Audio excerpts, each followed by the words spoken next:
Are you guys on tour at the moment? No, man, this whole COVID thing fucked us, man. It's been about 20 months. We were in the middle of a European tour when the whole thing hit a wall real bad. We had done our shows in Russia, then we popped into Finland, and we had done our shows up in the Nordic region, and we were working our way down south through Europe. And it was one of these things where, you know, Terrence comes up to me and goes, we got to get out of here. And I'm like, you want to go back to the hotel? And he's like, no, we got to get the fuck out of Europe. We got to get back home. And I was like, wow, I didn't think it was that serious. But, you know, we were seeing the shows in Italy first. Italy got hit bad as far as Europe. And the Italian shows were all canceled. And we're like, well, that sucks. You know, we weren't taking it serious. We saw COVID and we're like, the fuck is this nonsense? You know, it's going to blow over as a fad, or, you know, it is what it is. Yeah. And then the next thing, you know, like, we got to get the fuck out, you know? So it blew us. We've been, we took some live audio from a tour in North America that happened to be Frank's farewell tour in North America. And we were able to take that and get it mixed and mastered. And randomly enough, by the guitar player of Cryptopsy, Christian Donaldson did the mix and master on this live album for us. And you know, we thought we're kind of dead in the water, and we didn't utilize our time like a lot of the young bands that live in this new world with all the internet shit. I mean, we're a live band, we're an old school band, t-shirt and jeans. Yeah, you know, we're just gonna go up there and play raw and play a show for everybody. But so we're looking forward to get back on the stage. November has 3 shows for us, all East Coast, North America, nothing real far away. So we'll go down to Atlanta on November 5th. We've got a Long Island, New York show on, I want to say, the 13th. Don't quote me on this, it's all up on the websites. I believe I'm right, but the 5th is Atlanta. The 13th should be Long Island, New York. And then the 19th will be a makeup show. We have a Canadian drummer, and we couldn't get him into the country. The work paperwork was all jammed up from COVID. And so we had to cancel that and pay the expedite fee, tons of fucking money. So we finally got his work paperwork straightened out. And he just got into New York yesterday. I'm currently in Germany. And next thing you know, we got the shows in November. So the last show of November is the November 19th show, which is a makeup show for October, where we couldn't get our drummer into the country. And then wrap up the year with a show over in the Netherlands, over in Holland, the Eindhoven Metal Meeting or Metal Fest. I'm sorry, I'm not saying or definitively saying that right. So we've been just working on new album material, but we didn't utilize the time like a lot of these young bands where they're making these videos and, you know, communicating with the, you know, crowds. And we should have. I think if somebody was orchestrating it, we would have been up for it. But we're old school, you know, we're just like, let's write some songs, let's get ready for the next album. And that's kind of where we're at, you know, put out the live album, got some new merchandise designed, doing these shows to jumpstart us back into it. And then in February, I believe we're supposed to go finish that tour that Terrence said, get the fuck out of here. And so we should be wrapping up, completing that tour in February, I believe.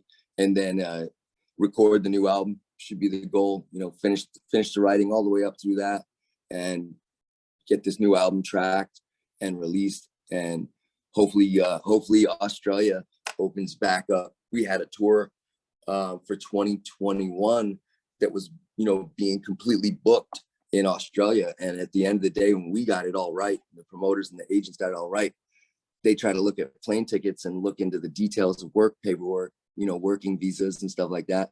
And the Australian government's like, nope, ain't happening, not ready. So we do have an Australian tour that's probably all lined up, that as soon as we get the go ahead from the governments, we'll be over there with you guys. Yeah, it's been a while since we've seen you over here. I think it was 2015, if I remember correctly. Yeah, we're overdue. Yeah, we're overdue. Fuck, that was a long time ago. Yep, that is the last thing. That's overdue. Yeah, we got two different guys in the band since then. Yeah, that's right. So, yeah, between Ricky, Terrence, and I, that's the same, but different drummer and different stage left guitar player. So yeah, definitely. Yeah, it's certainly a crazy time, and obviously every band in the world, on the planet, has been affected by this whole thing. But at least you've got a new live record, which obviously I did have a chance to hear it, and it does really capture you guys really well. It's got a lot of raw and intensity sort of thing about it. But like you said, like this wasn't really a planned release, though, was it? It was something that sort of came about because you had something to sort of, you know, fill the gap. Well, yeah.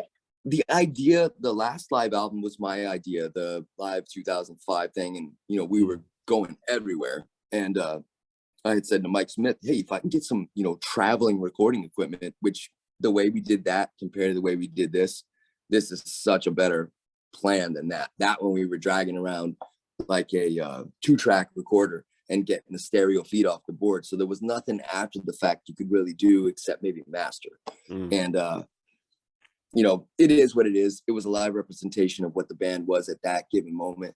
And, you know, we're glad we did it, but this new one really rips that one up as far as the sound. And we're really happy, you know. So what we did again was my idea, like, fuck, man, we're going everywhere.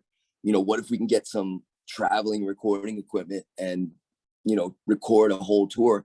The timing worked out perfect because it was Frank's farewell run. That's right. He had said, hey, guys, I'm not doing this again. And I go, wow, perfect. Let's capture this one and maybe we can make something of it. Didn't know COVID was going to happen. Didn't know that, you know, that the timing would be a good thing. The way you were saying, wow, this timing worked out. You know, you guys dropped this thing kind of at the right thing. It wasn't really planned to save us, but it basically saved us with being active during this thing. Like I said, we're not one of those youth bands that lives off the internet. So the fact that we dragged around this recording software, recording hardware, this particular time, it was recording hardware that would allow us to capture multi-track. So we could go back after the fact, turn the kick drum up, turn the guitar down, pan that over there, do this, you know, where the other one was like, we got what we got. It was like, hey, this is a aggressive performance. Nothing went majorly wrong with the technical difficulties. And so we went with that live in Quebec. And this time around, same thing. We recorded every night and we kind of came off the stage as a band and we're like, hey, that was a good show. Let's make note that Los Angeles was cool. So we put a little check mark on our set list and this show was great, but something fucked up. Kid jumped off the fucking stage and unplugged somebody's guitar, you know, and it happened to have been a good show, but there was a technical problem. The show that we got, the live in Cambridge, which is just live in North America, but if you read the liner notes, it'll say recorded in Cambridge, Massachusetts, which is right near Boston. So one of those things that, you know, everything just kind of came together. We had the downtime, and with the downtime, we sent the files off to Christian Donaldson from Cryptopsy, who did the mix and master, I believe. Yeah, I think he did it all. And timing was great. We went to the record label and said, hey, we're sitting on a finished product. And they were like, wow, you know, you guys haven't put out a record since 2017 of The Dark Light. So, hey, you know, we told management to talk to the label, hey, you guys want this? And they were like, sounds awesome. Fuck yeah, let's take it. So it kind of was a buffer of, hey, did you guys do anything during COVID? Not really. We wrote half the new album or whatever, but were you guys really active during COVID? No, it was like 20 months of downtime. So we were able to get something productive out, you know, during the time, and everything worked out great. Frank's farewell, the record label Nuclear Blast wanted it, and the timing was good because it was COVID and we didn't really do anything COVID related. So everything just kind of fell together. We're happy about it. It's also a great send-off for Frank Mullen as well, because obviously he's a legendary guy, and obviously a pivotal member of Suffocation. But it is a fitting way to sort of say goodbye to such a legend. Yeah, I agree 100%. Perfect way to, you know, go out. You know, he'd been talking about going out for a long time. Yeah. You know, so we got him in the studio for Pinnacle, not the last album, but the one before that. And he's like, don't ask me to do this again, you know, because he's one of those guys that works a regular job, married, you know, focusing on other things. And, you know, we put our hearts into the writing of the material and we're familiar with it. And it's like you get Frank in the studio and he's either hearing the material for the first time or only heard a little bit of the music. and we throw the lyrics at him. We're like, all right, get in there and do it. And it's, you know, it's not like it used to be when he was, you know, super passionate about it. You knew the material, well rehearsed, get in the studio and do it. Where, you know, Pinnacle, he's like, fuck, this is a pain in the ass. I don't know the material. So we're walking him through it in real time, you know. And so Pinnacle came out fucking awesome. And then when we got him in the studio, he said not to ask him again. And sure enough, we're like, hey, Frank, here's the next album. And he goes, you motherfuckers, you know. And so definitively when he did Of the Dark Light, he's like, I'm not doing this again. Yeah. So we knew that was our last studio. We knew that was our last studio job with him. And so we thought, well, let's get another release for him anyway. And we got it out of a live set. So it all worked out. Yeah, it's fantastic. I do want to ask you about that particular tour, because obviously it was probably quite emotional for a lot of people involved on that tour. What's some of your favorite memories from those last shows? Yeah, I mean, you know what? Frank was having a ball. You know, we know he loves the show. And for us, again, saying we're a live band, we love the show more than any other aspect. So, you know, fuck the studio. It's a necessary evil. But, you know, with all the new shit that bands are doing, you know, so we're just one of those old traditional type bands, you know, getting in the studio or whatever. But for Frank to get up on the stage, you know, he was so funny in New York City. You know, he was saying this last time I'm doing this, packed house at the Gramercy, and he was so damn funny. He's like, you know, not doing this anymore and this, that. And, you know, the crowd was so intimate with him. You know, it's probably like 1,000 kids or 700 kids or something in New York City, sold out show. And, you know, he gets choked up and he's like, fuck this. There's no crying in death metal. You know, what the fuck? Because he was getting emotional and he was playing it off. And it was just great. So we know that he will always miss the show. But as far as, you know, writing the music and being away from home, you know, like if he could just fly in and play the big show and that's all we were, I don't think he would quit. But the fact we want to do 150, 200 shows in a year, we want to stay active as a touring band and, you know, put out an album, go around the world to support that album. And, you know, he wants his own bed. He wants to eat what he wants to eat when he wants to eat it. Yeah. And he wants to be with his wife and everything else. So we can't fault him for what, you know, he wants to do. Sure. So Frank wants to sign off, we support it. You know, we got a great guy replacing him and it is what it is. So yeah, man, but I guess there's always that sort of little, you know, never say never kind of thing, right? You know, there's always an open door for Frank, right? Well, he's made it very clear. Don't ask me again, you know. And again, I mean, unless there's something real weird, like the band stops doing it and X amount of years goes by and there's an offer to do something that he wants, I don't know. I just don't see it happen. I feel like he's wrapping up the mic. I feel like he lost or intentionally lost his microphone at the last show. And I just think that he's pretty, not that he couldn't go buy another one, but you know, his mic is gone, you know, so I think that he's pretty much done. I mean, he's been saying he's been done for a while, but now he's like, really like, don't ask me.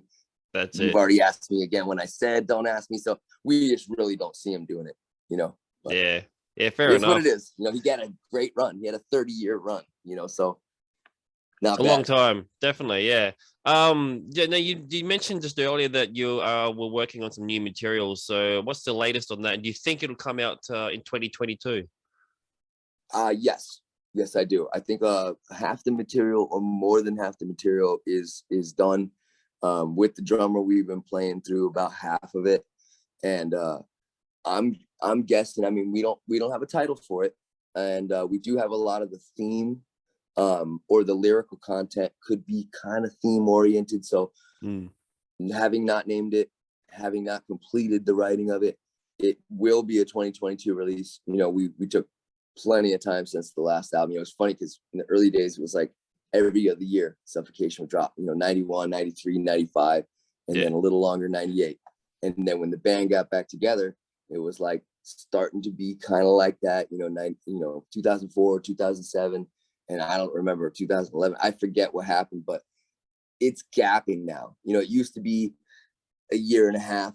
But, you know, Terrence made something real clear because I wasn't there in the beginning, obviously. But Terrence said, you know, back in those days, the band was young, very ambitious, really writing, cranking out material. Everybody lived near each other. It wasn't like, you know, we got a drummer in Canada. Ricky's now out in Las Vegas. You know, so the string sections in New York of ours right now, and Eric's only up north in Canada, a couple hours in the car, but now Ricky is on the other side of the continent. So being spread out, maybe being a little bit older, you know, and not saying that we've lost our ambition, but, you know, when you're 19 and you get signed to, you know, pretty much a major, you know, you're ambitious. They've got more money for you to do another record. You're kind of just like, let's go, let's go, let's go. And nowadays, like, you know, the distance, the age, and also this is the point that Terrence made really clear to me that I didn't really think about, was back in those early days, they weren't doing 150, 200 shows a year. They were, you know, doing a week here, a weekend there, a week here. So they were home a lot more to write, where we're out. Fucking, we're in Japan, we're in China, we're in Australia, we're in, you know, we're going to support these records. So for me, I would rather personally be doing 150, 200 shows a year and having 3 or 4 years between a record than, you know, what they used to do, which is great for the fans, you know, to get an album every other year. That's fantastic. Yeah. But if you don't get out to see them, get out to play in front of them, you know, like where's that trade-off? You know, where if there's a balance where you could do it every 3 years and still see the world, that would be the best. That's right. Again, with all the scenarios the way they are, it is what it is, you know. Yeah. Well, look, looking forward to hearing that when it comes out next year, and looking forward to at some point, you know, seeing you guys back on the road, and we've got to see you guys again in Australia, because we had such a blast seeing you with Decapitated about 6 or 7 years ago, whatever it was now. That was a great rig. That was a great tour. Now, what part of Australia are you in? I'm on the West Coast in Perth. Oh, love Perth, and that's where our boys Brad and Dyson.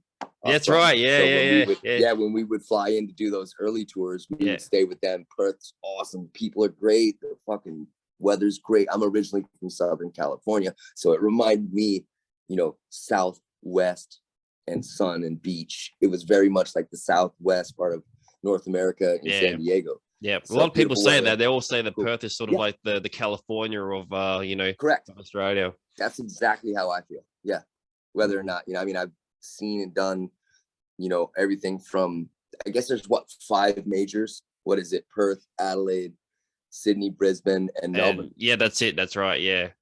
That's the 5 majors. And it's funny because people don't realize Australia is like basically the same size as North America, regardless of what you see on an American map. And it's like, if Perth is like where Southern California, San Diego, Los Angeles, Adelaide is like where Texas is.